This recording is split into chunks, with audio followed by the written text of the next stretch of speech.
In 2015, Taylor Swift published a letter and Apple changed its royalty policy. 10 years later, she announced that she controlled every master recording she had made. Those moments were not the same negotiation, and the second was not guaranteed by the first. But they sit at the beginning and end of one remarkably consistent strategy: make the value of music visible, refuse to treat ownership as boring paperwork, and turn audience attention into bargaining power. To understand why that mattered, start with Spotify. In 2014, Swift removed her catalog from the service after arguing that free access could devalue music. You can disagree with that decision. Streaming eventually became central to the business, and Swift returned to Spotify in 2017. But the dispute exposed something important. A catalog is not a dusty shelf of old songs. In a streaming economy, successful recordings can generate attention and revenue for decades. Whoever controls those recordings owns a durable asset. That is why the language matters. A song can involve at least 2 different copyrights. The composition covers the underlying words and music. The master is a particular recorded performance of that composition. Taylor wrote or co-wrote her songs, so she retained important publishing rights. But Big Machine owned the masters of her first 6 studio albums. She could be the writer, performer, and public face of a record without owning that specific sound recording. Then came Apple Music on June 21, 2015. Swift published To Apple Love Taylor. Apple planned to offer listeners a free 3-month trial without paying writers, producers, or artists for streams during that period. Swift said she would withhold $19.89. Her most quoted line was simple: 3 months is a long time to go unpaid. The letter worked because it paired principle with leverage. Swift made clear that she could support herself. She centered new artists, songwriters, and producers who could not absorb a quarter year without royalties. And she brought one of the biggest albums in the world to the negotiating table. Hours later, Apple executive Eddie Q said the company would pay artists during the free trial. This is the cleanest win in the story: a specific policy, a public objection, and a prompt reversal. It does not prove that one celebrity can redesign an industry at will. It proves that concentrated attention can force an abstract payment rule into public view where a company has to defend it. 4 years later, the stakes were more personal and more complicated. In 2019, Scooter Braun's Ithaca Holdings acquired Big Machine Label Group.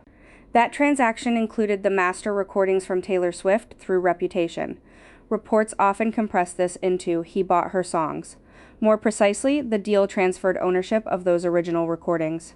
Swift's songwriting interests did not disappear, and recordings she made under her later Republic deal were not part of that catalog. There were competing public accounts about what purchase opportunities had been offered before the sale. We do not need to resolve private negotiations to understand the asset. Big Machine could sell the masters because Big Machine owned them.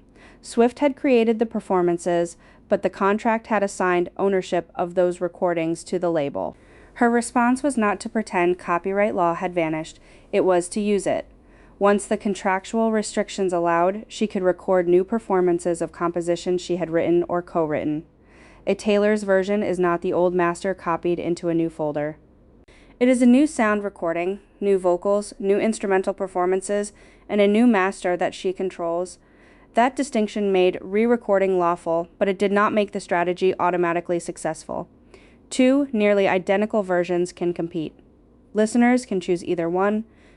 Playlists, radio programmers, filmmakers, advertisers, and fans can choose which master to use. The old recordings remained legally owned by their owners. Taylor's versions created substitutes. The real leverage came from demand. Fans did not merely understand the ownership argument, many acted on it. They bought the re-recorded albums, streamed the new versions, discussed the differences, and treated the parenthetical phrase Taylor's version as a statement about where their listening value should go.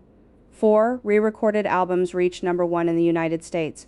The project turned a technical rights dispute into a consumer choice visible on a track list.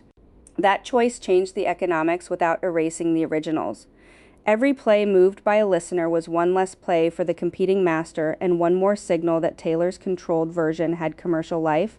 New vault tracks and expanded releases also gave fans reasons to treat the re-recordings as events rather than replacement files. The strategy used catalog depth, fan trust, and patient execution. Most artists do not possess that combination at this scale. There was another lever: licensing. Because Swift retained publishing interests, her approval was generally needed alongside the master owner's approval for a film, advertisement, or television placement using one of those songs. She said in 2019 that she wanted the music in movies and commercials, but only if she owned it. Once a Taylor's version existed, a buyer could license a newly controlled master instead of the original. That did not cancel the old owner's rights. It gave the market another route, one aligned with the songwriter's approval. The ending arrived on May 30th, 2025.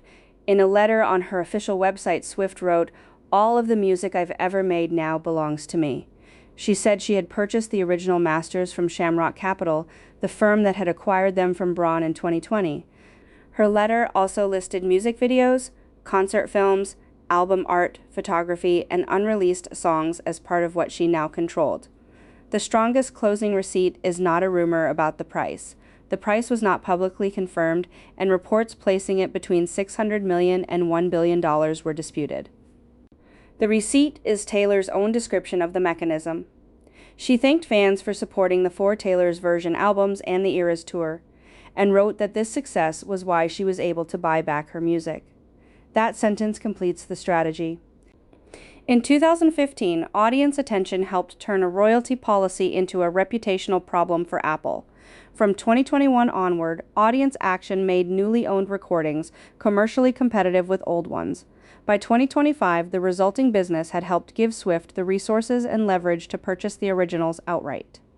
This is a victory, but it is not a universal template. Re-recording is expensive. It depends on contract terms, songwriting rights, time, distribution, and an audience willing to follow the distinction. A new artist cannot simply copy Taylor Swift's scale, nor can we claim that she single-handedly transformed every recording contract. The bounded impact is still real. Master ownership became a mainstream conversation. Swift wrote in 2025 that new artists had told her they negotiated to own their masters because of this fight. That is her account, not a census of the industry. But artists, fans, lawyers, and labels now discuss the difference between writing a song and owning its recording with unusual clarity. Taylor Swift did not win by proving contracts were meaningless. She won by understanding exactly what the contracts meant, creating lawful alternatives, and persuading millions of listeners that the ownership line mattered. The 2015 letter and the 2025 letter are bookends. One said creative work should not be supplied for nothing. The other said the work was finally hers. 10 years apart, the principle never changed. Music has value, ownership decides where that value goes, and attention becomes power when an audience knows what it is choosing.